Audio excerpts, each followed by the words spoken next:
recorded, and then begin. So the way this works is I'll just be painting, just anything. I'll just be painting regular stuff that I usually like to paint, and then you guys just ask questions, and that's it. This is usually how this works. So feel free to start asking questions. Is there any questions that your peers may have had that I didn't see? Do you guys know? No, they didn't post any questions. Okay. So you guys go ahead and feel free to ask questions. Follow your hearts. Basically, what do you do for time management? Oh yeah, I remember this was a question. You're handling lots of projects. Indeed. Okay, so this is something I'm still trying to get better at myself, but the tools that I found that absolutely work every time I do it is lists, creating lists, and then timing yourself. Timing yourself is a pretty valuable resource that I don't think a lot of people use. Really? Yeah, because usually time management is a product of just lack of, it's usually a product of like not understanding how much time has gone by, you know? And when I started timing myself, the beauty of it was that I started to know what an hour felt like. I started to know what like a half an hour, 10 minutes, 5 minutes feels like. You know what I mean? Mm-hmm. And I think when you're painting, you think you know, trust me, you don't. And then you're painting, and then all of a sudden you check the clock and like 3 hours have gone by. You know what I mean? And that's a problem, especially if you're trying to manage your time and you don't manage it. You know what I mean? And so a tool that I started to do was to time myself. I would time myself for every, what I did originally, I used to time myself for every hour, just to see how much I would get done in an hour, you know? And then when I would time myself every hour, then I would like, the next thing that I would do is time myself every half hour, you know? And then I got to the point when I was working at Blizzard, I was timing myself every 20 minutes. I'll have a timer, and every 20 minutes I would check in. And what the timer does is it will just let me know, like, it'll just remind me that I'm working, you know, and that time is going by. And so, like, I would be working, and then like 20-minute timer will go off, and then I'll be like, oh my gosh, I like barely got anything done, or I didn't get as much as I wanted to get done in that time.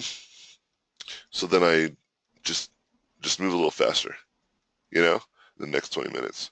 I don't get discouraged, I don't get mad or anything, because I know I'm going to give myself about 3 or 4 hours to work on this thing. But it's like, it's a good way to kind of give myself a little bit of a reality check, you know? And then once I do that, and then once I started doing that, like I would get a lot of work done really quickly. Because this is when I discovered that I only need 10 minutes of time. I only really need 10 minutes of time to get anything meaningful done that's worth like continuing, you know? After 10 minutes, if it's like not that good, then I'll just start over. I realize that anytime after that, it's just me trying to fix my work, you know, versus like me making decisions. And so when you start over, you mean? I just start over. I just like start completely over. So blank canvas. Yeah. Because I found that like if you're working on painting for like an hour and you still feel like it's crap, then all you're doing is fixing tons of mistakes, not painting. You know what I mean? Yeah, that's actually true. I started timing myself with the thumbnails to see if I could get it in 15 minutes. And I noticed like if more than half that time's gone by and I still haven't got an idea, I just like start over because it's not going anywhere. Yeah, that's what I discovered too, right? And so I find that when you time yourself, no matter who you are, you'll discover the kinds of things you're doing wrong. Like whatever, like everyone has unique problems. They're relatively there's an array of problems that people will run into that will be consistently true, but like I don't know where you are with that, right? Like I usually have to see over a period of time to kind of be able to gauge the problems that you may have that I can fix. But timing yourself allows you to kind of critique yourself in that moment, you know? And um, a good example is like, have you guys ever played video games where there's like time trials? Yeah. Mm-hmm. Like any kind of game that had like a time trial of some sort where you had to like try to beat a record. And you Mm-hmm. play that game, and in the beginning you're like, how could I ever beat this like in under a minute or whatever the time limit is, right? It's It's true. really unreasonable. But then as you start playing it, you start to see the nuances. Like let's say like a racing game, for instance. Like you start to see like, okay, right on Mm-hmm. this turn, as long as I hit the brake right at the the second cone or something, I can get this like I can shave like 5 seconds off my time. And you play the game, and then you get to that moment, and if you don't shave it on that like 2 cone part, whatever, you'll like restart the match, right? Because you know that you already screwed up. You might as well just start over, right? And It's true. and with painting, it's the same thing. Like like for me, what I discovered is like, oh, okay, like I already know I screwed up, so why continue, you know? Because it'll be faster if I just start over anyway. So timing yourself is a powerful tool to help you feel. I guess the key word here is to feel time go by. All right. Otherwise, you'll just have no Yeah. Yes. no sense of time, and you'll just like work until you get really frustrated.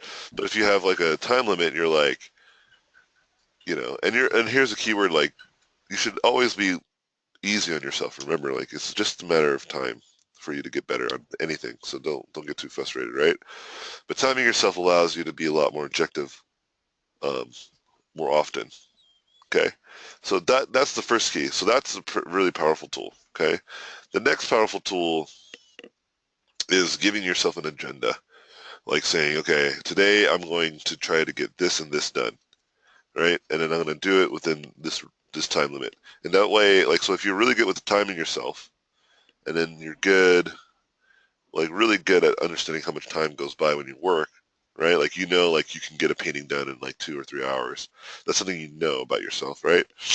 Then you can start to say, I'm going to try to get this done in 4 hours or 3 hours, right? So you give yourself more time than you need to try to get it done because stuff happens, right?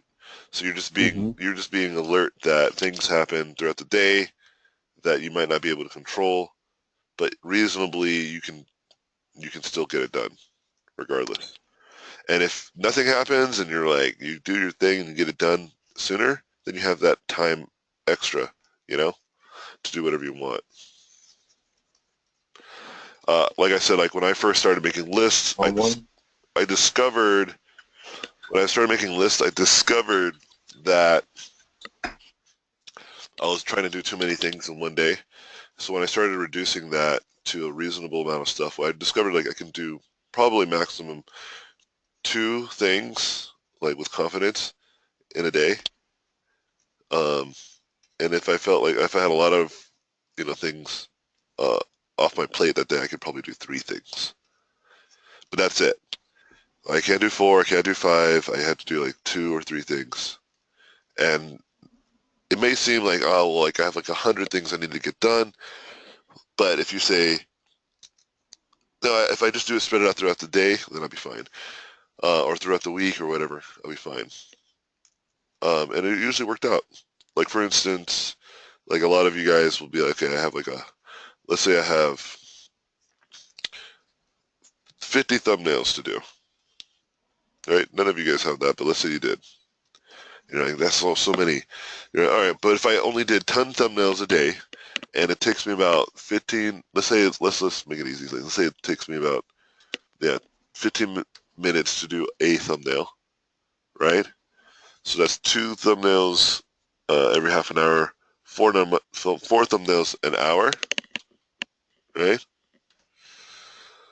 So with that logic, you only need 3, maybe 4 hours to work on it. And that's reasonable, you know? You're like, okay, I could do like at least 3 hours in one day, right? And so you say, okay, maybe I'll wake up 1 hour earlier and I'll use that extra hour in the morning to work. So that way I get at least a little under half of my work done that day already, you know? And then let's say you have time during lunch or in the middle of the day, but you only have like another like half an hour. So then you just do a thumbnail or two. So now you're halfway done with what you need to do that day. And then at the end of the day, you just finish whatever you needed to do, which should only take you about an hour or 2 hours, right? Right. And then you start getting work done. It's crazy, you know? As long as you have that discipline, right? As long as you say, as long as I keep myself focused and disciplined and stick to this agenda, I'll be good. And I think making a list, making like literally like a checkbox that you can like check, you know? Say I did my hour in the morning, I did my half an hour at lunch, and then now I have to do my last part. And then putting like other things in your day that you need to do, like eating, sleeping, whatever the heck you do, and making sure that you get those things done. You know, keeping a list of all the things you think you're going to be doing throughout the day, you know, so that way you can see your timeline within that day, right? So you can say maybe like on Monday you can't like put 3 hours because you're working or whatever. But on Tuesday you could put 7 hours, right? You know what I mean? So then you just look at your week and then you just kind of like start dividing the workload. And so So being good I at have a understanding, timer up. yeah, being really good at knowing how fast it takes you to do stuff with a reasonable amount of time, right? And if you think like you take 5 hours to do one thumbnail, then you just need to improve your workflow just in general, right? Like you're just taking too long. Um, so giving yourself like, okay, maybe half an hour to just work on a thumbnail or sketch, you know, even if it's bad, like you just know it doesn't matter. You're just trying to get better, you know. And then making a list of the things you're going to do throughout the day or even the week, so that way you can um, work like objectively, and then look at your look at your days and really be honest with yourself because a lot of people think they don't have time, but they do. You know, a lot of people think they don't have any time, but they actually have more time than you think. You know, I had a friend who was like that all the time. He would say, you should do, personal work. He's like, I just don't have time. I don't have time. I was like, you should do it anyway. He's like, I don't have time, man. You don't get it. And I'm like, I think I do because I have like kids and stuff. And I was like, if I have time, you have time, right? And then it's funny. Then he had his first kid, right? And then remember we hung out one day and he was just like, dude, I had all the time in the world. Because when he had his kid, he realized he has no more. Now he has no time. Like he now knows the real difference, you know. Mm. And but with that, he started working on personal projects because he realized that he did have time before and he squandered it.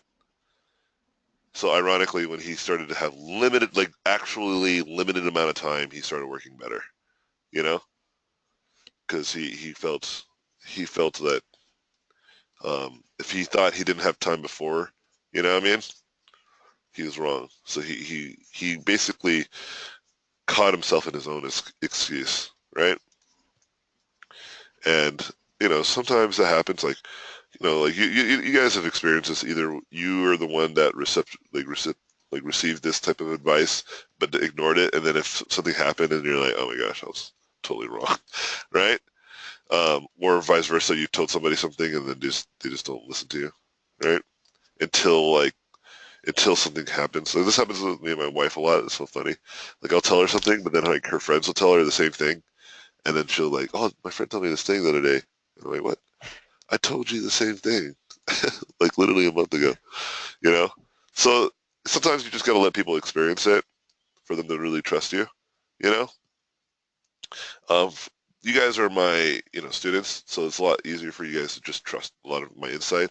I don't see a lot of people like not listening to me, and then they usually generally do what I always suggest, and then they come back and like, oh my gosh, you're right, you know? So just be that, just proactively just trust me on this, that timing yourself and then, creating a list is pretty powerful. Is Mitchell in this class? I know Mitchell took my Learn Squared class. And that's like the staple. No, he's gonna make it. Okay. That was like the staple of that class's diet. And if he was here, he would be able to tell you like for a fact that it works, because almost every student that does it like comes out like super triumphant. I had one student in a class who didn't ever do that. Like he didn't listen to my advice. And then one day he started listening to it. And he started improving dramatically. And then I was like, why didn't you listen to me sooner? And he was just like, I don't know, I was so stubborn. And because it just feels more comfortable just to stick with things that you're used to. You know what I mean? Like if you ever catch yourself, I always tell people like you should ask yourself questions all the time, right? And I'm starting to kind of like capture the kinds of questions that you should ask yourself, and I'm starting to teach it. And one of the questions that I think that is very, very valuable, the very, very, very valuable question that you should ask yourself is it really, though? Is it really, though, or something along those lines? Like, is it? That's a very, very good question to ask yourself. Because, for instance, let's put it into context. Let's say, like, you're trying to learn a 3D program, right? A lot of people say, oh man, but it's just like, I want to learn my fundamentals, or I want to like do this, or I want to do that, or there's a lot of things that they'll say, right? And then I want you to follow up with a question after that and say, but is it really? Is it really difficult? Is it really impossible to learn 3D and 2D at the same time? Is it really more important to learn your fundamentals in 2D than it is in 3D? Is it really something that you can't do now, and you have to be honest with yourself, right? Because nobody is forcing you to like not do it, unless someone literally is forcing you guys, like someone has your family hostage and says, if you chase your dreams, we're going to kill your family. If you're in that situation, then I'm sorry. I would ask you to ask the question, how much you love your family. but none of you guys are in that circumstance, Horrible. None of you guys are in that circumstance. That's why I can make that joke. I had a student once that was like, oh, like, I was telling him, you got to go to events. He's like, I can't though. It's just too far. It's too expensive. I can't do it. And I was like, are you sure? I was like, he's like, I can't. You don't know. And I was like, and I told him this really great story about an artist who basically started off as a bum and then now is like the art director at Ubisoft. And I told him that story and he was like, okay, I'll look into it. Because I was like, you're very privileged. Like, all of you guys are very privileged. You're privileged in the fact that you guys were able to afford my class and that you guys can have internet to even take my class. You guys, all of us are, no matter how poor you may think you are or how low in income you think you are, we are amongst the richest people on this planet. Okay? There's a very small percentage of people that have running water that's clean and internet. All day. Okay? Okay? All day.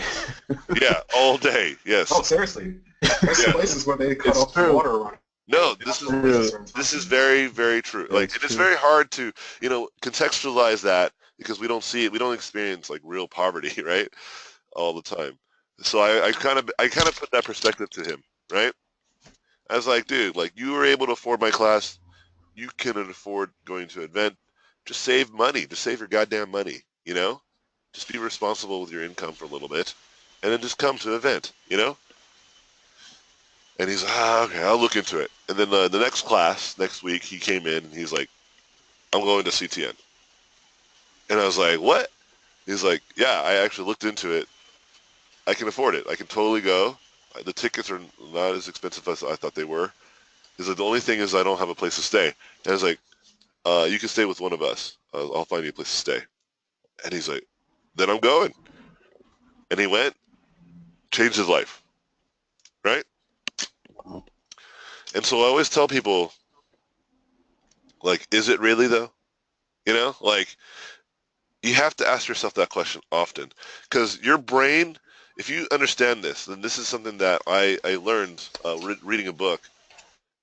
Basically, it wraps around something called cognitive dissonance. Okay, have you guys heard of this term?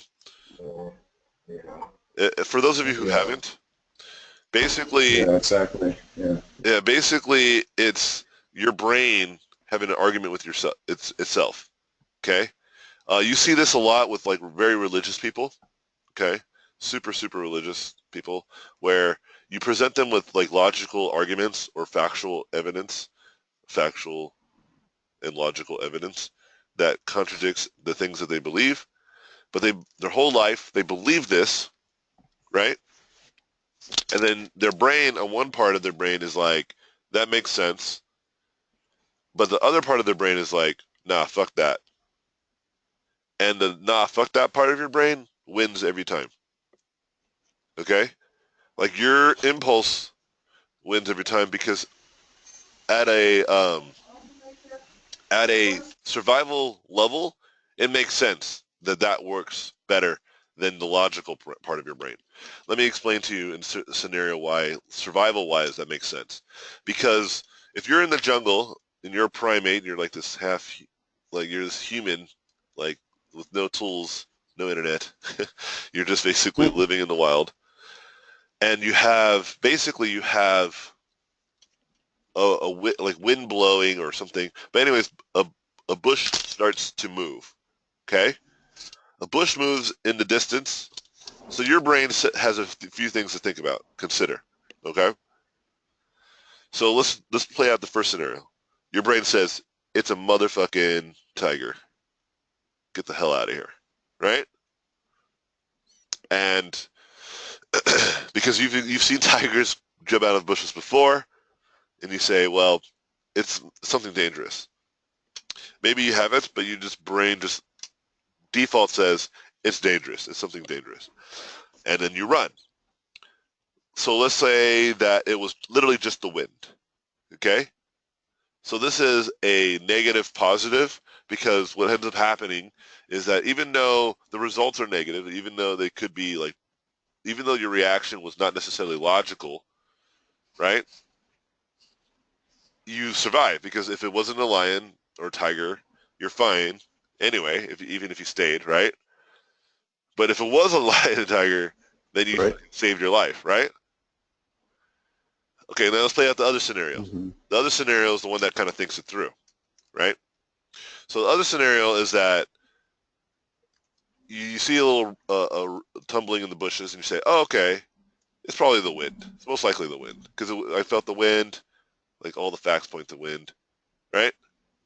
And then there's a tiger, right? So that's a positive negative because even though you were a little bit more analytical and you kind of thought it through, right?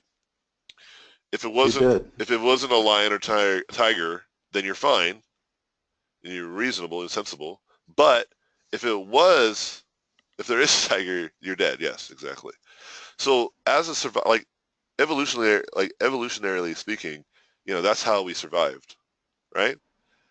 The problem is that with technology, with tools and technology that we've invented over the years, um, this type of thinking doesn't necessarily, it's not important anymore, right? We can rely on a more of a sensible, logical aspect because we have a lot of tools and a lot of resources that will allow us to make more accurate and more precise choices that don't need to rely on instinct. Yeah. So as I talked about this, like with the whole vegan argument, right? Like we've evolved technologically too much like so much faster than we have biologically, right? That's why we're having all these crazy diseases and problems with our health It's because our biology has not evolved to be carnivores, right?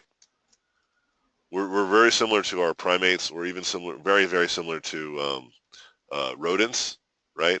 And those animals do not eat meat. You know what I mean?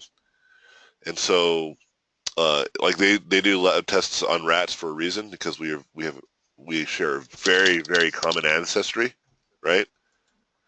And whenever they give rodents like basically meat, these rodents die like really quickly, and they get obese, and they fucking have all these diseases that we have and that we're trying to fight. And so, technologically speaking, again, getting back to the point, we've evolved like so fast, right? So now, if you think about now our brain still has a lot of primal, you know, strategies, right? And that's getting back to the whole cognitive dissonance, like believing, and it's like I use the religious point because it's the most easiest one to point to, but it's true for anybody. Everybody has this. It's not just, like religious is just a very extreme and very obvious example, but you could have this in terms of like societal beliefs, right? Relationships. Yeah, like there's like all kinds of things that you may believe that are just not true. They're just not true, you know? And it's because on a survival aspect, and that it's still very valuable to just believe without any more evidence, right? At a very like at an infancy level, like when you're still a kid, it's actually pretty valuable to kind of just trust the inside of your parents, especially if they're reasonable parents. If they're not, then hopefully you get out of that mess. But generally, you'll be all right, right? Or trust the inside of your friends, especially if you're amongst good company, you're gonna turn out great, you know, because that part of our brain allowed us to work together, allowed us to build societies. You know what I mean? Like, because if my mom said that's a cat, and I say okay, that saves me a lot of time, doesn't it? Instead of saying why, mom. Why is that a cat? Why do we call it a cat? Where did you derive these syllables and put them together in the way you did? Explain to me, mother. You know, that at an early age is not very resourceful. But as kids get older, right, what do they start doing? They start asking questions about these types of things. And that's what makes us human. Again, that's another aspect of us that makes us human, right? The part to question the things that we've already established in our minds. And it happens earlier on in our age, like when we're teenagers and stuff. But then it starts to cement as we become adults. There's some scientific evidence proving that we can create new brain cells, and we can create new memories and new like neurons, like networks, right? There's this idea that children are like sponges, you know, and as you get older, the harder it is for you to learn anything new. And it's not because of the reasons that you think, because you get older, your brain doesn't work as bad. Like, no, it's the opposite. Your brain is pretty much awesome all the way until you start becoming very, very old, right? Where, like when you start to become like in your 70s or even like 80s, if you live that long, right? If you live a healthy life, that is, because some people don't, and then they around the 60s or even their 50s, they'll start having terrible stuff happen to them. But yeah, like there's like these super old people that learn new things all the time, right? And they realize that there is a difference, right? Like there is a subtle difference that you were better when you were younger, right? At a physical level. But they realized, though, it wasn't enough to explain why people just don't learn new things as they get older. It just wasn't enough. And so then they deducted that it was because people are just fucking stubborn. Is that when you become older, it's not that you can't learn anything new, because your brain is just like already like, it's losing its ability to learn anything new. It's because you yourself are not in the habit of wanting to learn anything new. Yeah? Does it make sense?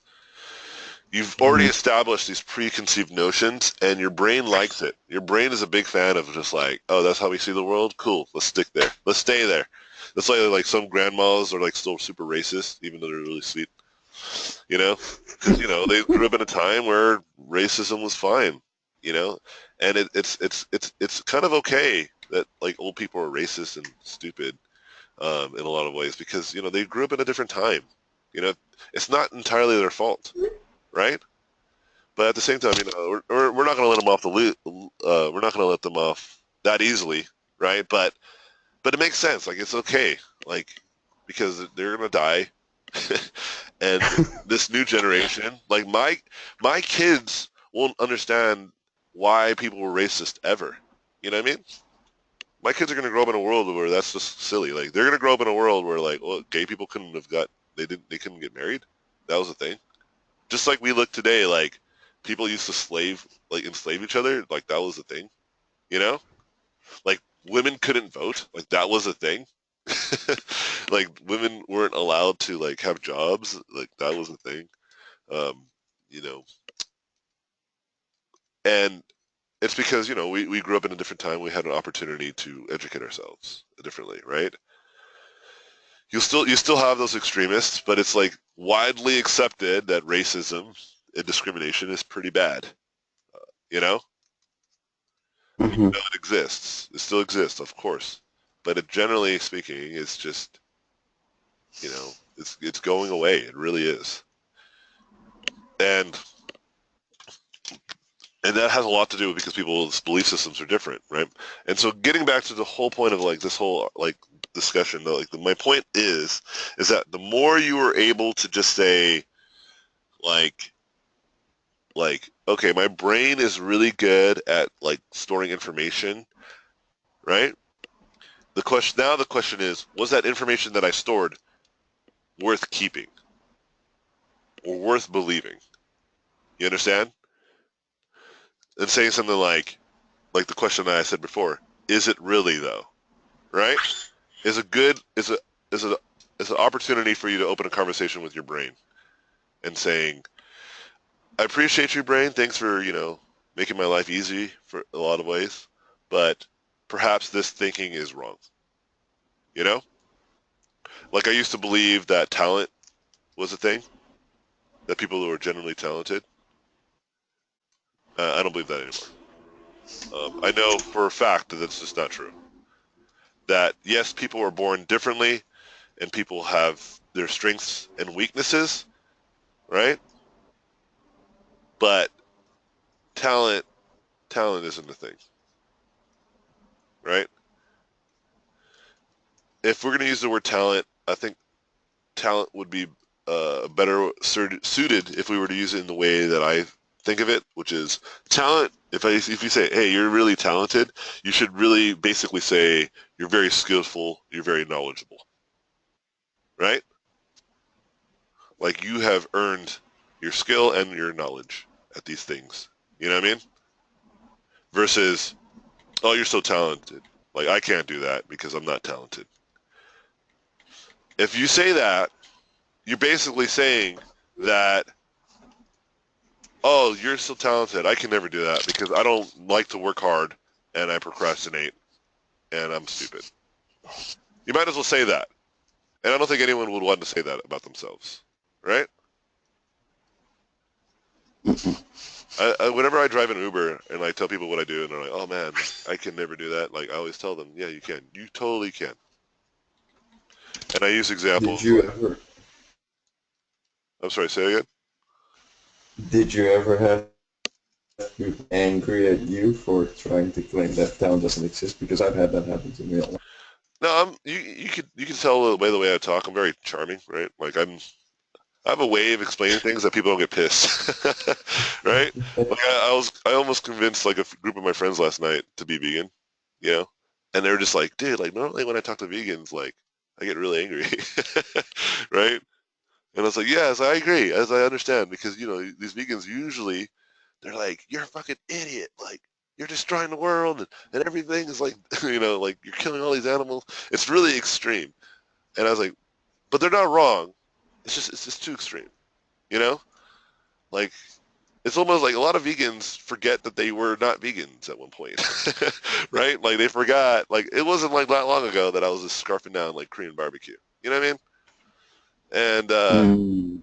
and so that empathy, I think empathy is a good word, right, to use. Like I empathize, and I think when you present people with enough facts and enough logical argument, like a very deductive sense of arguing with somebody, where they themselves can like put the pieces together in their own head and then say that makes sense. I can't really dispute that. You know what I mean?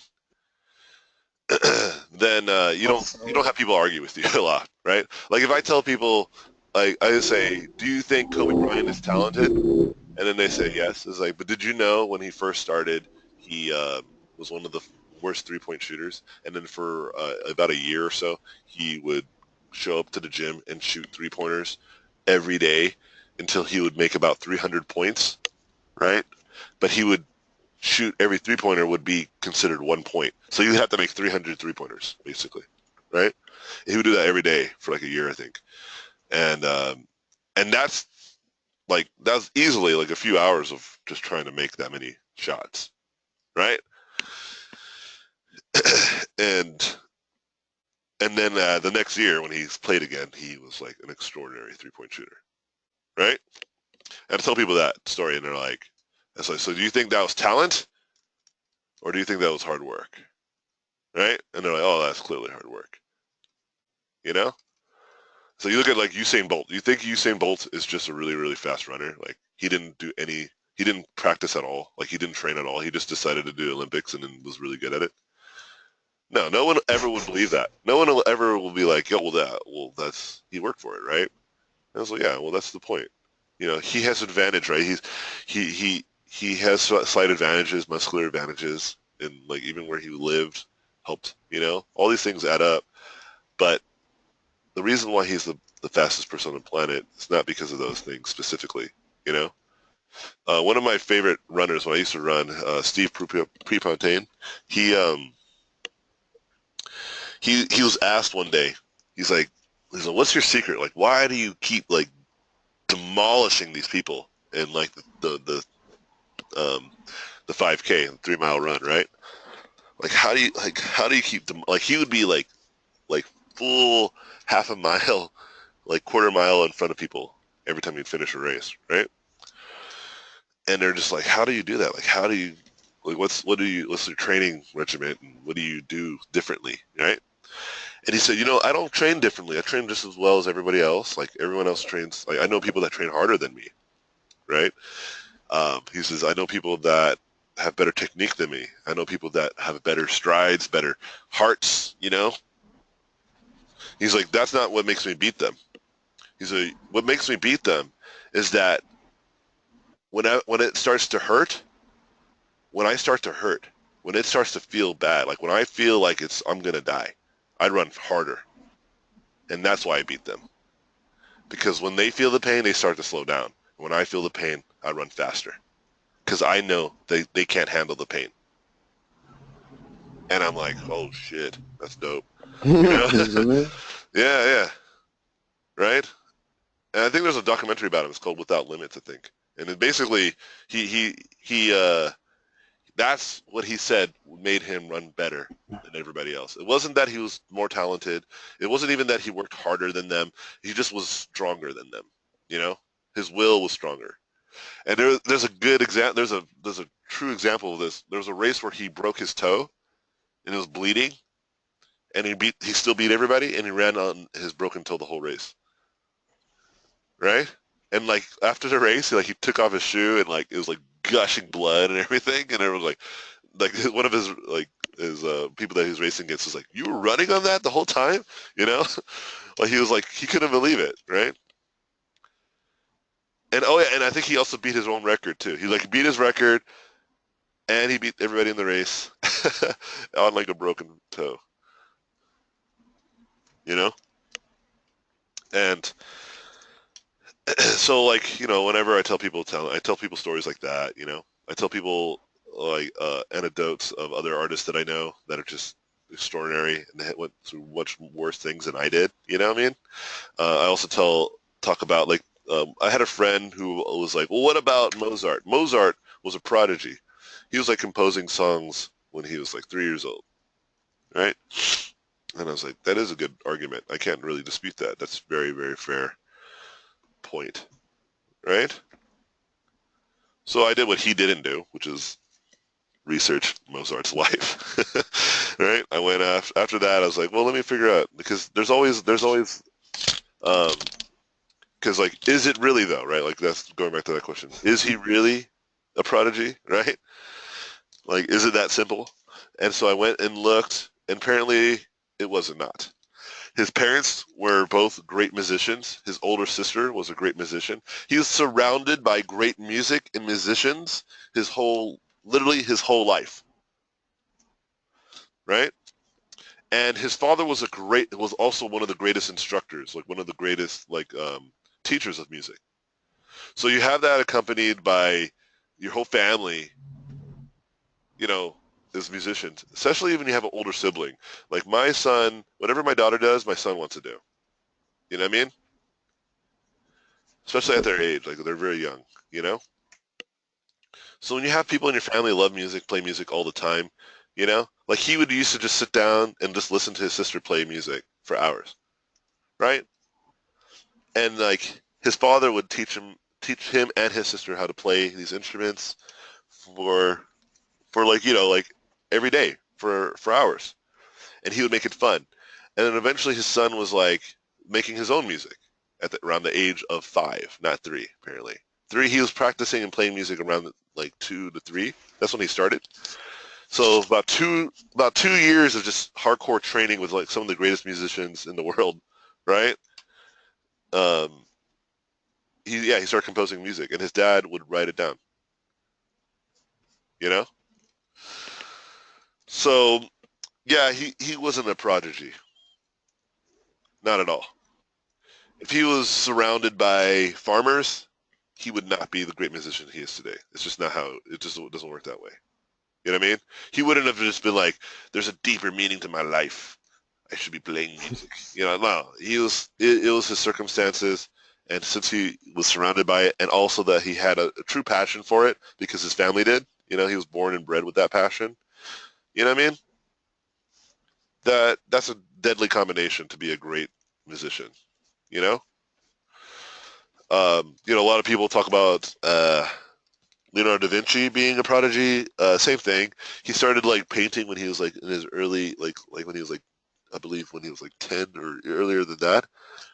And then he was in painting school basically for about like 7 years. I would be shocked if he was in painting school for 7 years and was not a good painter. You know what I mean? Like 7 years is a lot of time to try to get good at something. You know what I mean? And also Da Vinci, it took him about yeah. There's a series about him too where he actually didn't even become famous until his late or earlier 40s, I think it was. So he didn't really establish himself as Leonardo da Vinci until his 40s, even with all that quote unquote talent, right? Sorry to cut you off. Hector had 2 questions. Okay, go ahead. One of them was cognitive dissonance, you said, and the other one was he said he had trouble with values. Wait, say the first part again. What was the first question that Hector had? The first question was, what was that book called about cognitive dissonance? I forgot exactly. It was something like something along the lines of something along the lines like I'm always right, even when I'm wrong. Something like that. Like it was a very catchy title, right? And it was really great. It talked about stuff like our president George Bush, how he was like really adamant about weapons of mass destruction, even though we never found them, and how the more you tell people one thing, the harder it is for you to disassociate yourself with that thing, right? And he was a great example because he kept saying this not to like dozens of people, but to millions of people, right?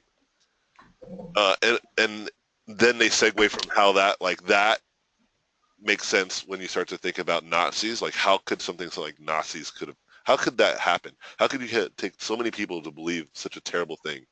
You know, right? Yeah.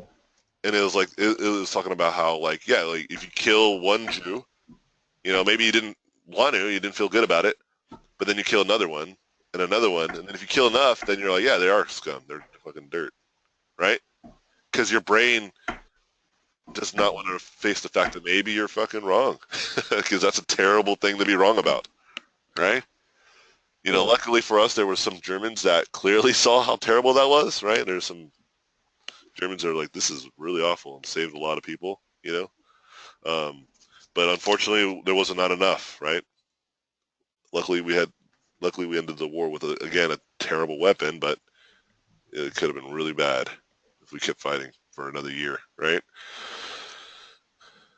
Um, Mhm. but it's just an example, like just plenty of examples like that, and the book just really kind of like makes you just be aware that you could be wrong, and people like know this on like on the surface, right? They know like, well, yeah, you know, I could be wrong, but they don't realize like how much they could be wrong, like how many things there could be wrong about, you know?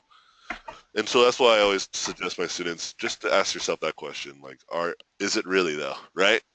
Because when you do that, hopefully it will start to spark an ability that allows you to go research it and investigate for yourself instead of trusting other people's words. Um, you know what I mean? There was a time where me and my friends would argue about movies, like about actors being in movies, and then we would just kind of have to we would just end the argument like just agree to disagree kind of thing. But now, like, I can just pull out my phone and just be like, no, you're wrong, or oh, I was wrong. Like for instance, this is a great example that happened recently to me, where I was like, I thought Rogue One was a Netflix series. I was like, yeah, Rogue One's going to be on Netflix, and my friend's like, no, I really think it's not. I think it's going to be a movie. And I was like, well, let me Google it, and then we Googled it, and I was like, oh, I was wrong, and then that was the end of it. Right? I was like, I was wrong. It's not a Netflix series. Yeah. It's not. So I was like, okay. You know, I didn't like kill myself over it. I wasn't like no, don't Google it. You're a pussy if you Google it. Like no, it's like I was wrong. I misheard. You know, and that happens to me a lot, right? So it's funny whenever I get in like discussions with some of my coworkers sometimes, and they're just like, "No, this is how you do it," and I'm like, "Is it really though?" You know, like how has it has it ever been true in the history of humans that we believed one thing to be true and it was just like cemented? It's like, you know, like the only place that it really exists, and this is a place that I live the most, where you find a lot of like truths that are just stay true for long periods of times, is science, the world of science. So I use scientific method to get better at things, and I look and listen to scientists because their job is to continuously and constantly investigate the universe and how things work, right? And so I trust them more than I trust a blogger, you know? Yeah. All right. The second question that he had was, wait, let me see if I can find it. He It was said, about values. he's having yeah, he was having trouble making value sketches. Okay, so there's a few things that I talked about this before, but maybe uh, I didn't go too much into detail. But values, there's really two parts of values that I associate values with. Like, there's two things that make good value in your painting. One is the graphic read. That's that this is kind of this mid-tone gray, and then this is black, right? It's not light. It's just that's dark gray and that's black. Another good example using color, which doesn't seem intuitive, but trust me, it is that that's red and that's green, right? Like if you think of values as colors, because it's gray is a color. I'm sorry if you did not know that. Um, it's just like the color of things. Like, is he wearing a black shirt and a white hat, right? So there's that. And then there's lighting, which I talked about before, which is thinking of a form and how it's lit by that light. Okay? So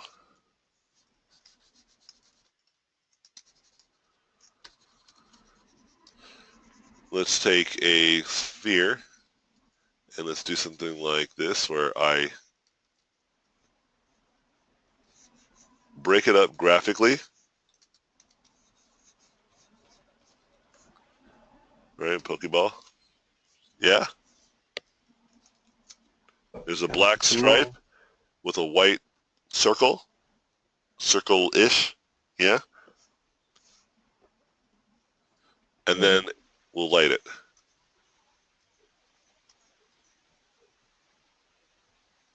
Oh, whoops. Did it on the wrong layer.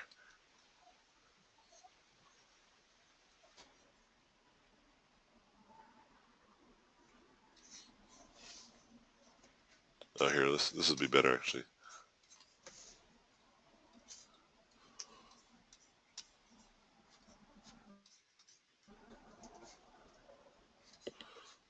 Yeah, there you go. Right? And that's it. That's all you should ever really worry about. I mean, there's some little bit more complicated things that go with lighting, like ambient occlusion and a little bit more of like cast lights, and shadow shapes and stuff like that, right? But if you think of your paintings this simply, you'll have way more success. Because what ends up happening, I see it happens a lot, is that whenever students are painting with values, they mix the two all the time. They'll light it, but then they'll light it so much that the local value is completely missing. You see what I'm saying? Where the light overexposes and the shadow is just way too dark. So now there's no local value. Basically, you're painting with just light, and you eliminate all of the local value. You've basically ignored it. And then the opposite is true, where people don't light at all. They'll just kind of trace the shape with like a shadow, right? Mm-hmm. So they maintain the graphic read, but the lighting is not realistic or believable. So would you say that to practice this, the best way is to keep local values on one layer and then do a lighting layer on top of it? Absolutely.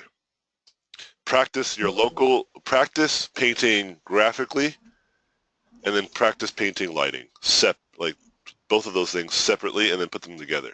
Treat them separate, paint them separate, and then when you get better practice and better eye for it, then you can start doing it at the same time.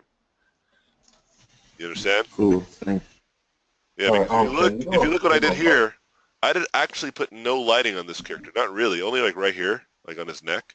This is mostly just graphic read and subtle lighting, like ambient occluded like lighting. That's it, right? Because I know that graphic read is way more like is much more powerful tool to design with in the beginning than lighting. Okay, here's a good example. I'm gonna paint something, and I'm not gonna use any. I'm not gonna use any lighting. And let me ask you guys if you guys can still tell what this is.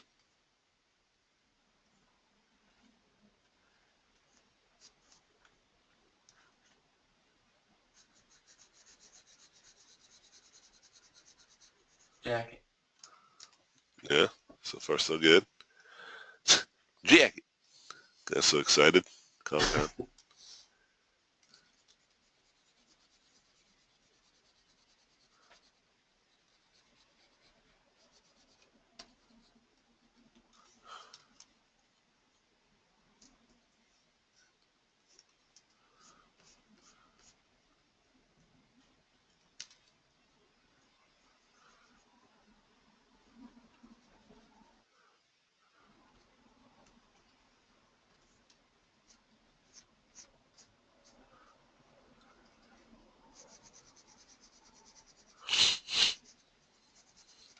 You guys see it though already, right?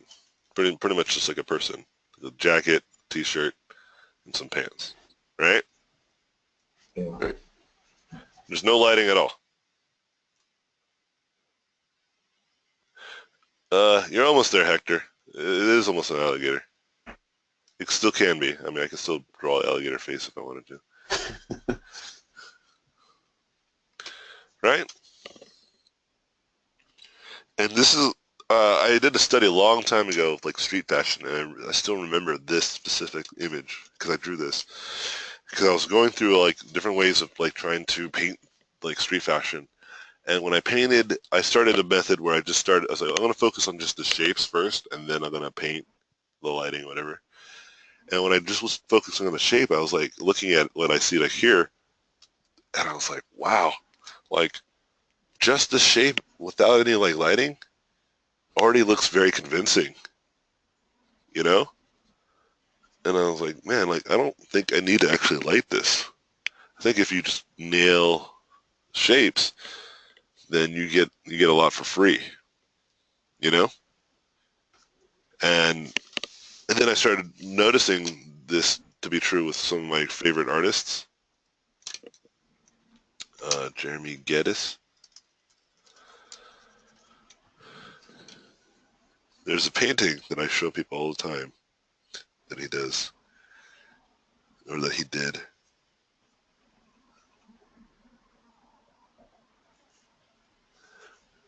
These are sketches, all right, whatever. Um, so look at the image on the left, not so much the one on the right. The image on the left with the girl with the black dress. The black dress has no lighting on it at all. It's just a black silhouette. Yet we believe it to be true. Like we believe it to be a real dress, right? That's And that's a good example, again, of lighting is actually not that important um, in terms of just getting your design out first. So I usually worry about lighting later if I put lighting at all. If you ever watch me paint, I usually get the shapes first and then start putting lighting in some sort of fashion. It's never really the other way around, unless I focus my attention only on lighting, right? Which I do. There's times where I just paint just lighting, you know? And those are the ones that like usually you see me paint and they start from like a very dark background.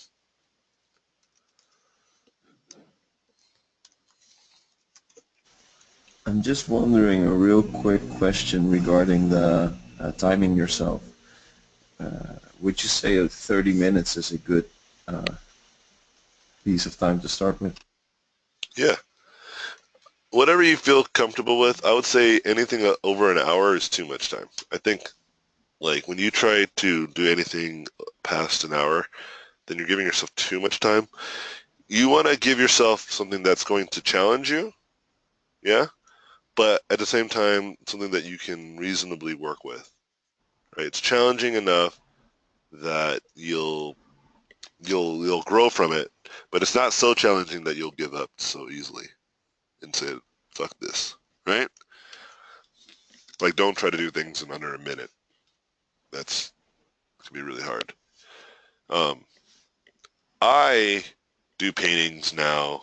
I challenge myself with like 5 minute paintings, you know? Try to do like a full painting in like under 5 minutes, right? But, you know, I've earned that. I work towards that. Because for a while, I used to just do things under an hour, right?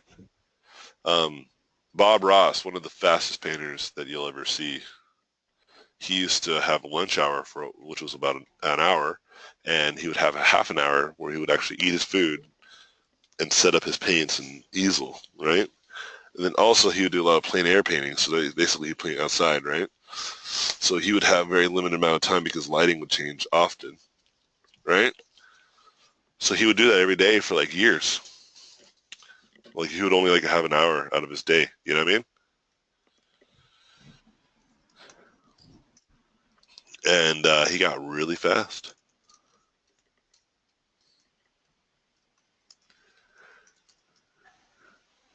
Can you do a Um, female I, portrait next? I'm sorry, say it again? Can you do a female portrait next? No, actually, And I actually have a question too. I'm gonna probably take a few more questions and then end the class, so I can get some food. I didn't eat. I just woke up, started class. So Oh, I can do it next time, next week. okay. Yeah, I have a question on when you're painting the shapes for, say, for instance, like a mech. Because I know you said you're working on that algorithm. What are some of the, I guess, how do you go about making those shapes in 3D yet you're painting in 2D? I don't know. It's like I'll create like when I created the 3D, or when I created the idea of what I wanted to draw and the thumb, and I know like what I want to draw there, my mind immediately makes me want to draw the lines. But I'm wondering, how do you paint on the shapes in the way that you're just painting the values, and instead of trying Practice. to draw lines? Yeah. Yeah. So I just Sorry. try not to draw lines. Sorry. There's no profound. I know I'm usually full of these profound like answers. That's one of those things that it's you. If you can't see it in 3D, you can't see it in 3D, and that's not because you're. Remember, it's not because you're not talented. It's because you don't either have skill or knowledge. Remember. Um, like here's a great way for me to call you out on how little you know about 3D like painting. Okay, like how many times have you done this where you've drawn objects in three-dimensional space from imagination and then like cut into them three-dimensionally? How often have you done this? Nothing. None. Zero. That's why you can't draw and paint 3D because you've done no practice. You understand? Yeah. I have like whole sketchbooks just full of drawings like that. So So one way that you practice that is just by, like you were just showing, just creating yeah, a trying to 3D draw shape and 3D just cutting shapes. it. I couldn't do it, so I was like, I gotta practice it, right? Like you don't Mhm. juggle, you don't learn how to juggle by just thinking about juggling, right? You gotta juggle. You gotta start juggling whatever, like balls, right? You don't go from not juggling, then all of a sudden juggling chainsaws, right? You have to like start somewhere, and that's almost always true, guys. Like remember, like whenever you feel like, hey, I have a hard time doing this thing, remember the two things I told you guys. It's either you don't have enough skill in it, or you don't have enough knowledge, or a combination of the two, which is usually the truth. It's usually the combination of both, right? You know, like Art Center has a lot of students coming out of there that do really well. They can become really great. But I save my students a lot of money by telling them the secret of Art Center. Art Center makes their students draw thousands of pages every year. You know what I mean? They fill up pages of drawings every year.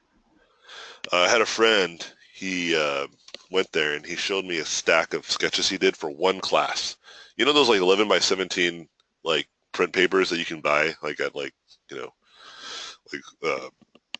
like Office Max or something like that or some office supply store? Basically print Yeah. paper, right? You know how they come in like 300 stock or 500 stock? He had like 300 stock, or I think he had actually no, he had like 150 stock, 11 by 17 paper. So basically 150 sheets of 11 by 17 that were filled like inch by inch of drawings he did for one class, right? Um, he's really good at drawing. If you didn't know the moral of the story, he's really good. Um, he had like 10 pages he showed me where he basically drew frame by frame like a droplet of water falling from a leaf hitting water like a pond and like the ripple and how it like goes that and makes like he drew it like frame by frame for like on 10 pages. And then when you look at his water illustrations that he would do for the project, looks like water. Right? Coincidence? Hell no. He did so much training, right? Like I can't draw water like that because I've done no training, you know? Something that I'm really bad at drawing, guys, is cats. I always talk about this. Like if my employer was to all of a sudden say, hey, you need to draw a bunch of cats right now, right? I would fail miserably. I could draw these crazy monsters and robots, you know, but cats, nope, can't do it. And the reason why is because I'd maybe drawn 3 cats in my whole career. Like, not even for my career, just like in general.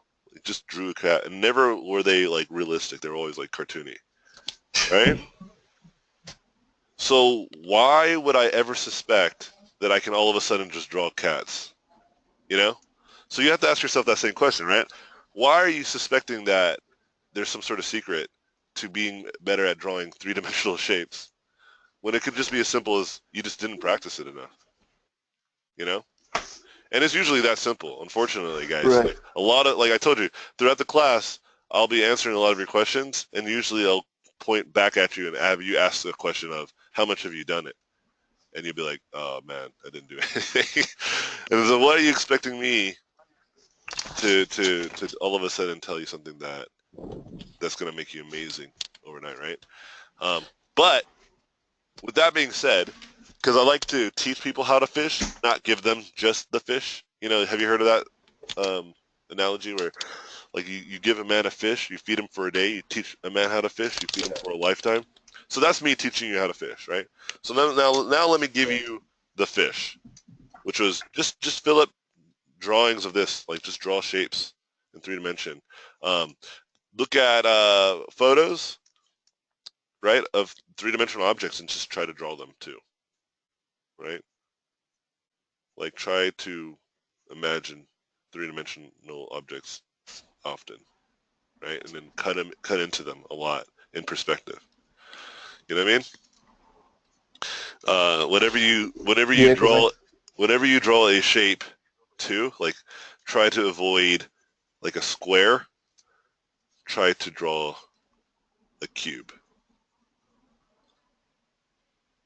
You get it? Because it's really hard to get a 3-dimensional shape out of this. Really easy to get out of that. You know? Right. I think too the thing that I'm having trouble is, like, I'll draw the 3-dimensional shape, but when I cut into it, I want to create, like, I just find it easier to draw the lines and making it look 3D. So I think it's just. You can do that. You think that's fine? Because that's what I was absolutely fine. I'm just saying, if you're okay. saying that you're having a hard time painting it, I'm just telling you, like, literally. Oh, no. Yeah, I'm just telling you literally because you don't practice it. That's it.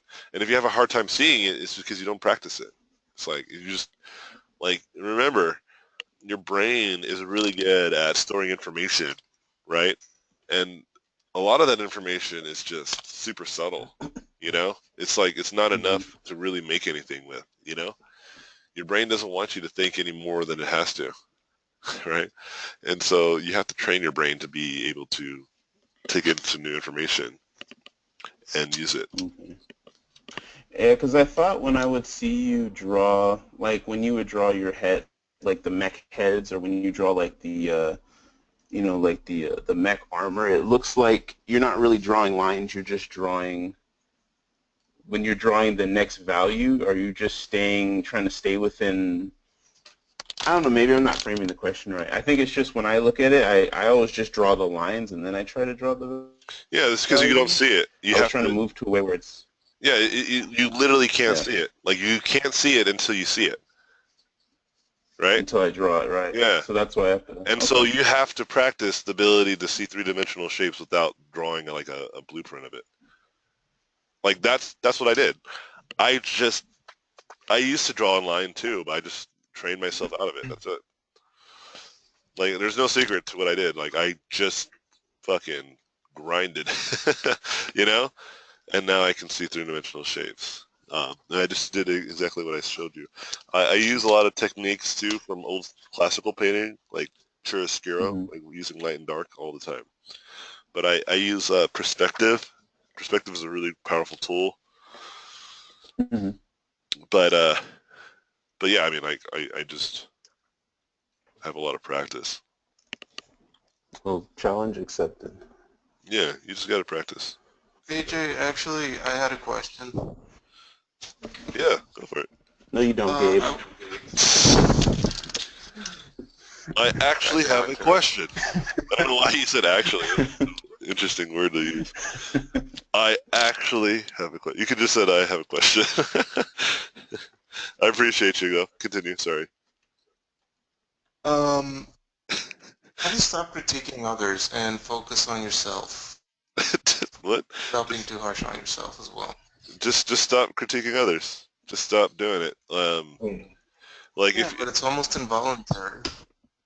I mean, well it's then what I've been taught in school. He's a yeah. serial Remember critiquer. my whole like lecture in the beginning of this class, which is that if you just let things be, you know, then it's gonna just stay. Like I can tell you like like do this, do that, you know. But if you don't want to do it, then you're not gonna fucking do it. It doesn't matter what I say to you, right?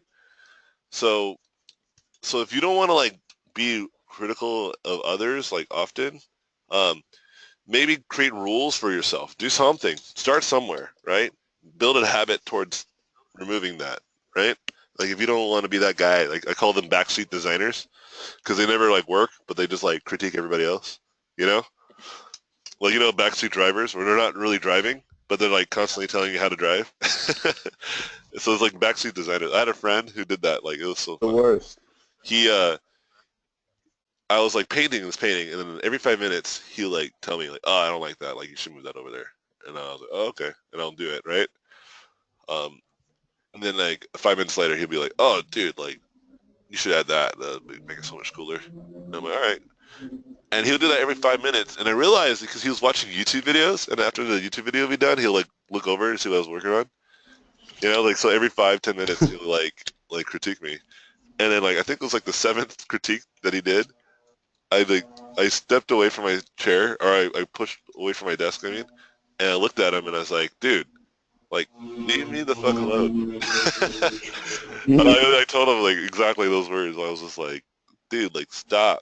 Like, you're critiquing me like literally every minute. Like, let me finish my painting first, and then you can critique me." I was like, "Let me get to where I think it's good, and then you can tell me why it's bad, right? Like, let me have it a chance." And he's like, "Dude, I'm just trying to help you, man." I was like, "Dude, no." I was like, "Why aren't you working? Why aren't you doing work?" I started yelling at him. I was so mad. I was like, why you just keep watching videos and then you're like critiquing me? It's like very frustrating. And he's like, "Oh, I'm just trying to help you out, dude. Just trying to make you better." YouTube superstar. Yeah, yeah. Then after that he got back to work. He started working on like a sculpt and stuff. I felt bad. Later on, I apologized since I didn't mean to yell at you in front of like 'cause we were in class and I was like yelling at him. And then he's like, "No, you were right. Like I was dicking around and just constantly bothering you." He was like, "I'm sorry too." It was just funny. But then that's when I came up. That's when we were laughing because I was like, "You're like a backseat designer." It bothered me. And he's like, "Yeah, I totally was a backseat designer. You're right." And we were laughing about it later, right? And that's when I came up with the term. And so, but like, it's just because it's easy to like point out what everyone else is doing wrong, right? It's easy to be a critic. That's why I don't listen to Rotten Tomatoes movie reviews, because who the fuck cares what these people think about the movie, right? Like, who are they to say that it's good or bad? Like the only time I really pay attention to Rotten Tomato reviews is if it's unanimously great or unanimously bad. But anything between like 85 and 35%, like I don't trust that they're right because they have movies on there that I thought was amazing that are like really bad. They say it was really terrible, right? So what I Hmm. started doing was listening to people that actually make movies. There's a thing called Hollywood Reporter on YouTube where they have the directors of these movies sit in a round table with each other talking about movies and how they make their movies. And it's like the most insightful, most like um, educational thing that you could ever listen to because these guys are they know what they're talking about. They're the ones in the trenches making and writing these movies. Like there's this writer for Transformers. So you might think, oh, this guy's gonna be like, oh yeah, and then I wrote explosion here and then explosion there. He was like so poetic with his phrasing and how he was explaining like how to reach audiences and how to make characters relatable, even though there's like giant transforming robots and stuff, you know. And I was like, whoa. this guy like knows what he's talking about, right? Like it's really cool. Like I like listening to people that clearly have done a lot more research than just like watch the movie and then just say, I don't like it. You know, not to say that those types of people don't have a justifiable opinion that you can listen to and kind of agree with or have some sort of respect. It's just that maybe you should listen to, also you should listen to the people that actually make the movies so you have some context, right? So you don't just like listen to one person's opinion versus like the actual director's opinions about their own movies. Some directors don't even like some movies that people love, and then they love movies that people hated, right? And you should listen to what they say about it. Why? You know, it's like very powerful. What is the name of the program? Oh, Hollywood Reporter. You just go to YouTube, Okay. and then you'll find like actors, writers, directors. You'll even hear like executive managers, like hear those people talk about stuff. It was funny. There was one where like the Netflix guy was in that, like the guy who made Netflix. And you could tell, like, he's just like listening to these like old school fucking film people, and he's just like, you can tell that he's just like, dude, you guys are wrong. Like, streaming is the future. Like, no one wants this shit anymore. Like, all the stuff you guys are talking about. Like, you can tell by the tone of like, he's trying not to be rude, but like, you know, he's like, you guys don't know what you're talking about, and you could tell that they're like, also like, you're taking our business, you know? Right? Like, because he's talking about how like, you know, Netflix allows like these people to be creative, and like removing that kind of pressure of like creating a pilot, for instance, is like a very old traditional model for TV shows. Like removing that like alleviated a lot of these creators like to be more creative, you know, to build their story as a whole. And then the other people are like, well, but you know, you can't trust that. And he's just like, House of Cards, Orange is the New Black. You fucking like, he's like, you can tell, you know, and it's really insightful versus just some like teenage kid who's just like, I don't like it because Teenage Mutant Ninja Turtles, they had nostrils. It's like, oh my gosh, it's not constructive at all. There's like another YouTube video series that I listen to is Every Frame is a Painting. That guy's really powerful because he does like these video essays, and he does his research. He like watches all these movies, and he collects evidence to support his arguments versus just like saying, you know, like, so you be the same. Collect more resources so that way your own advice to yourself is constructive. And back to the whole backseat designer stuff. So like creating rules, right? So one rule that I would say, like one rule that my friend actually said, and I love it, is that there's this like traditional mythology about vampires that vampires can't kill you unless you invite them in to your house, right? And they can't come into your house unless you invite them, right? And so I feel like critiques should be the same way. Don't critique anybody unless they invite you in. Does that make sense? Like, don't critique me unless I ask for the critique, right? Because then it's like fair terms, right? Because at that point they feel confident that they put their work at the best effort that they could, right? And now they want criticism. That's why classes work out right fine, because like you guys have done the work. There's a time, and then you submit it, and then I critique it, right? Like there's a kind of like a clear mutual agreement that this is your best foot forward. At least hopefully it is, right? And now I'm judging you based off of that in a constructive way, right? Mm-hmm. So if you go up to somebody, like would you go up to somebody like this is something that like you would never do. You see somebody like doing something with their kid, and then you go up to them and say, you know, let me tell you, like, this is not how you raise a kid. No, right? That's fucking real rude. You know, unless it's reasonable, unless like they're beating the shit out of their kid, you know. But like if they're just doing something like maybe they're putting their kid in timeout, you don't like timeouts, right? Is it though? Yeah, you're like, I should go up there and tell them how they should run their life, you know. It's just not polite. It's just not polite. It's not welcome, you know. And you should treat artwork the same way. It's very personal, right? People are, you know, they're in their work. They love it. And when they put it up there, or they want, like, you know, sometimes they don't want people to critique it. Maybe they just want people to look at it and just see how they made progress, right? I usually look for the words, please give me some feedback, right? Or can someone give me a critique before I jump in and give some feedback to somebody, right? Otherwise, I say, cool, good job. I'm usually encouraging people to keep painting because that's the secret to getting good at painting is to keep painting, right? And so if you have a bad habit of doing that, like if you feel like people are getting really discouraged, it's probably because you're just interjecting too much.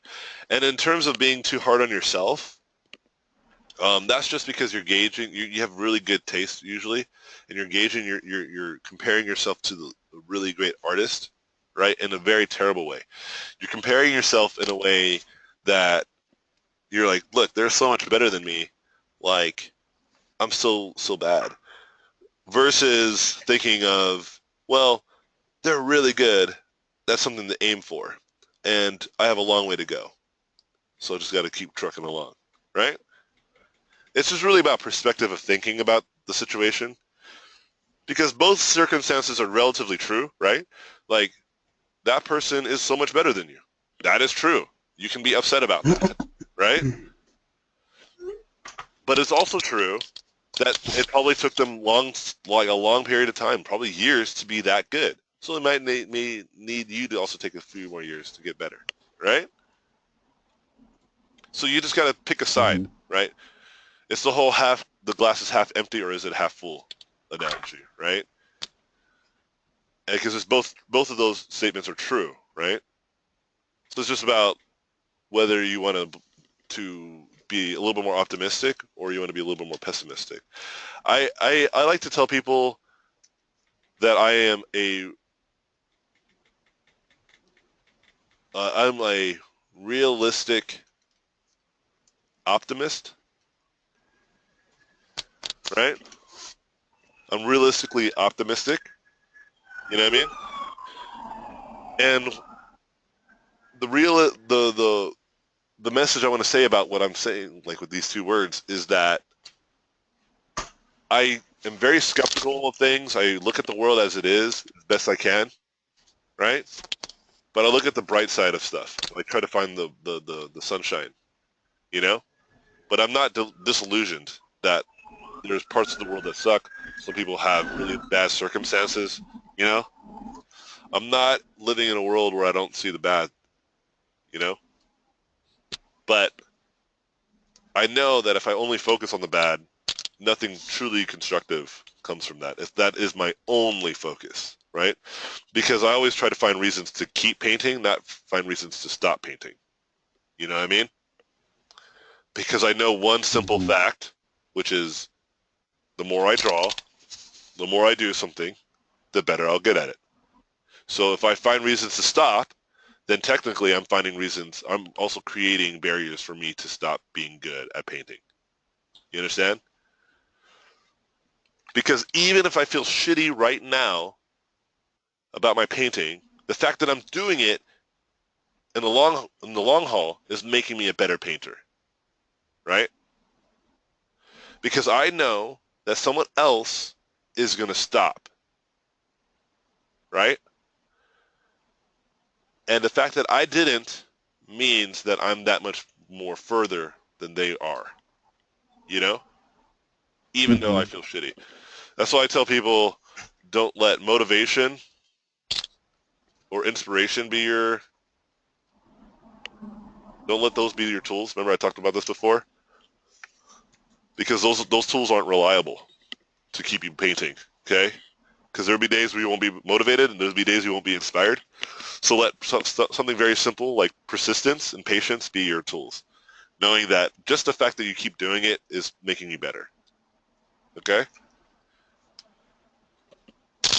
And then that way, that prevents you from being so critical of yourself too often, right? Because you're supposed to be critical of yourself so that way you can try to improve, right?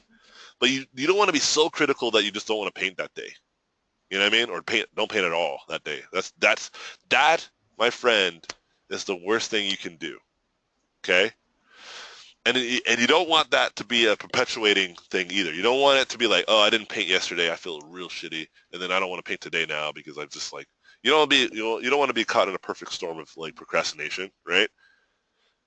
Don't be too hard on yourself. Things happen. Maybe you weren't feeling good that day.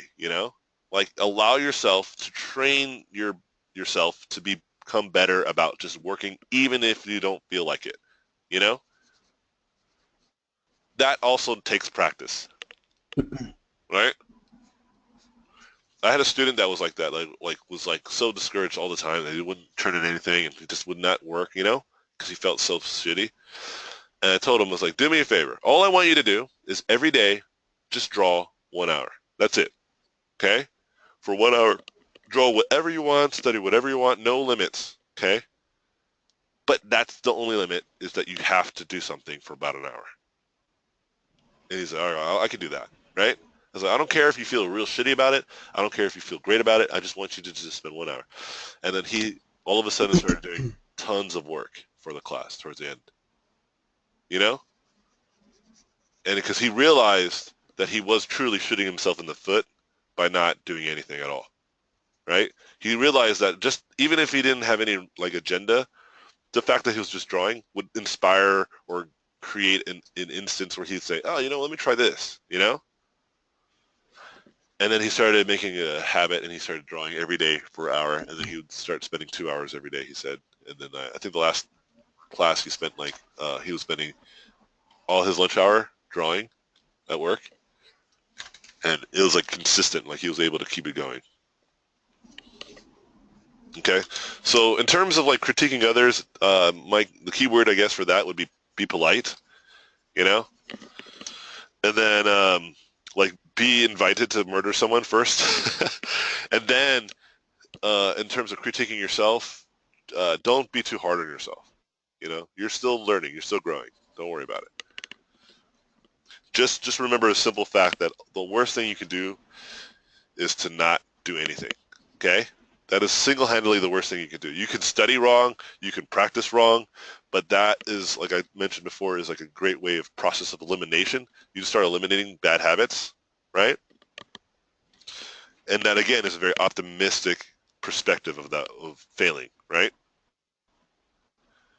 And let's be clear here. Failure is just like the way of fucking life, all right? Failure is how evolution works. Failure is how scientists put rockets on, or puts robots on Mars, right? Failure is what makes the greatest athletes, right? Failure is what makes some of the most successful businesses so much more successful. You understand?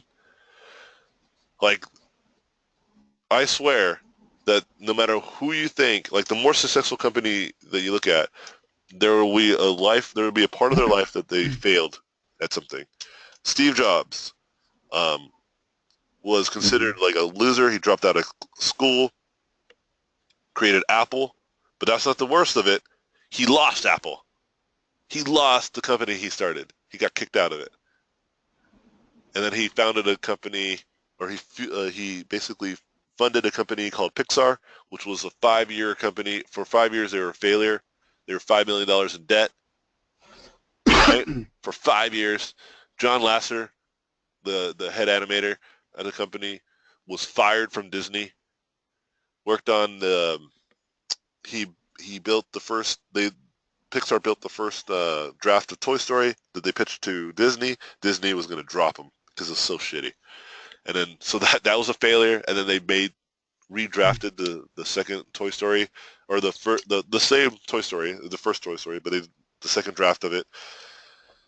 And then that was good enough for them to work for another year. Like Disney said, all right, we won't completely pull the rug from underneath you. And then a year later, they made Toy Story and changed the world of animation. And then Steve Jobs got his company back because Apple was starting to fucking fail too. And he came back and said, look, people want the iPod. They're like, what? No, they don't. Yes, they do. And then he was right. Right? And you look at YouTube. I found this out recently. YouTube was pretty bad too. They they originally were like selling themselves as this like dating website, like this online like video dating website, but that didn't work out. Luckily for all of us, and they were desperate because it wasn't working out. So then like they were posting, like the creator was posting like videos of planes landing and taking off, thinking that people would like that. No one did. And then something very, very surprising happened. People started uploading videos of cats doing silly things. And then YouTube started to fucking blow the hell up. That's why YouTube is still like, yeah, that's why YouTube's like still notoriously known for all their cat videos. Right? Cat videos. Yeah. And Airbnb, it took them 3 relaunches of their company before they became Airbnb. They failed 2 times before the 3rd time was the one that stuck. That's crazy. So, Valve, okay, here, I mean, this fucking list goes endless. Like, there's almost every company, man. Like, Valve, Gabe. Goes on forever. Yeah, Gabe had to pull from his own savings to pay his employees for another year when they were making Half-Life, the first game that Valve made. You know? Like, he was already a self-made millionaire because he worked at Microsoft for so many years. And when he started his own company, he failed tremendously. Right? Like, he wasn't able to make the game in time, but he believed in it. He knew that it was going to change the face of gaming, and it did, right? But he had to dip into his own savings, you know? And so, oh yeah, I think that's my wife. I'm almost done, sweetheart. And so then, that's like, that's just a symptom of greatness, right? There's those great, Nike commercials of Michael Jordan, right? Have you seen those? Like old school? You should watch them. They're really good. Like Mike. Yeah, like where Michael Jordan was like, I missed 1,000 free throws. I missed 100 game-winning shots. Like this and that. He talks about all his failures, and then he ends it with a great line. He's like, "It's because I failed. It's why I succeed." Right? And they're like, "Oh damn, snaps." Right? And I love that commercial because it's very true. It reveals the truth about why people are very, very successful and how they do really well. You know what I mean? Because if you look at evolution, just as it is, evolution is just a series of just failures, and then adaptation to those failures. You know, like you look at autistic people today. That's like a mutation in their gene, right? And the mutation in their gene is I believe it's like, I think it's autistic people. I forget if it's not them. I apologize for this. But there's a disease that makes people clearly like, and I think it's autistic, where they're like really like, they're either socially awkward or they're just like, mostly socially awkward. But autistic people have been on record known for their ability to basically relay a lot of series of information. And the problem is not so much that they can't, like, it's not that they are dumb, right? It feels like they might not be as smart as people, like regular people. The opposite is true.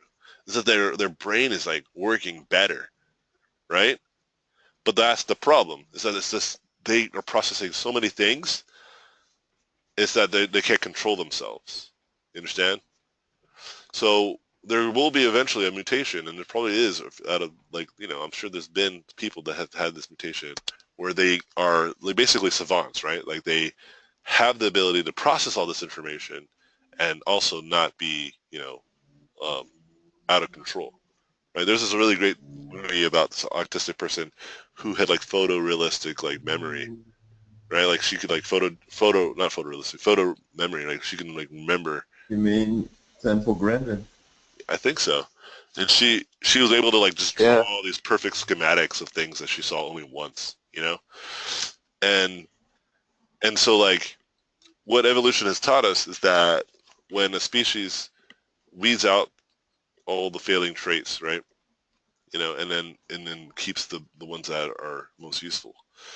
And so if you imagine your process as an artist is the same way, that all you're doing is weeding out all of your failures and all your bad habits, you will succeed more and more often at your art.